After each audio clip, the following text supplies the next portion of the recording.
Noël du pauvre. Vous connaissez probablement le Noël du pauvre, quoiqu'ici vous avez le gâteau là-dessus. Et écoutez, c'est assez exceptionnel ce que vous faites au niveau de cette campagne de financement-là.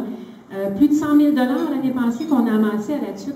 Nous, pour toute la Mauricie centre du Québec, on amasse à peu près 500 000. Alors, c'est vraiment miraculeux ce que vous faites à la TUC. Et je tenais à le souligner parce que je connais un petit peu le milieu des campagnes de financement de Noël. Alors, je voulais vraiment vous lever mon chapeau.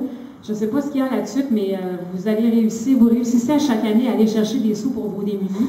Le Noël du pauvre, bien sûr, c'est une cause qui me tient beaucoup à cœur. Je ne côtoie pas vraiment les gens des autres médias. Je ne suis plus sur la fédération et je ne vais plus dans les conférences de presse et tout ça. Je ne pourrais pas vraiment te répondre. Moi, ce que je peux dire, c'est que je n'ai jamais dénigré ce que les autres faisaient. Puis je sais que c'est peut-être pas ça le sens de ta question.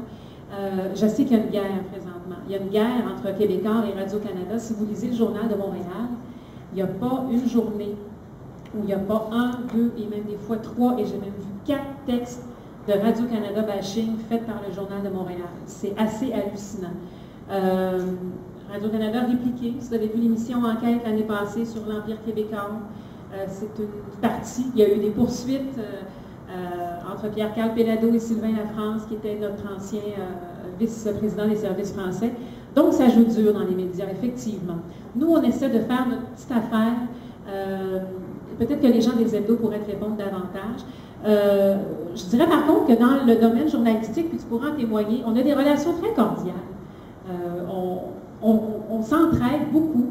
Moi, il n'est pas rare que j'ai vu des caméramans de TVA nous prêter des batteries ou des cassettes. On s'appelle si on a manqué une conférence de presse. Il y a un esprit de camaraderie, de soutien assez fort. Je vais vous donner un exemple. La semaine passée, il y en a peut-être parmi vous qui l'ont vu dans Nouvelliste et qui l'ont entendu chez nous.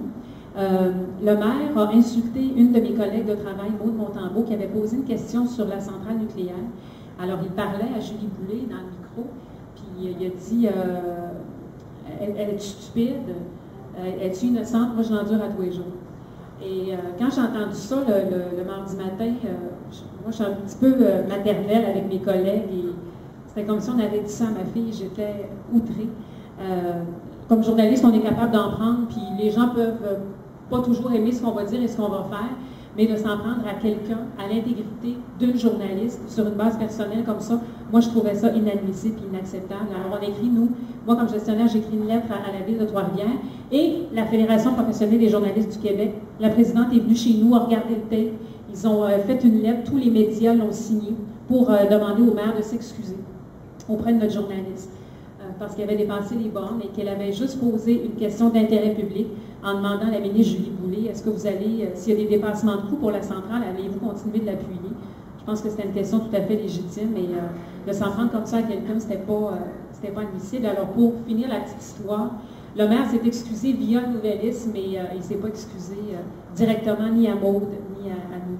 Alors, ça, on a trouvé ça ordinaire. Et nonobstant qui a fait quoi,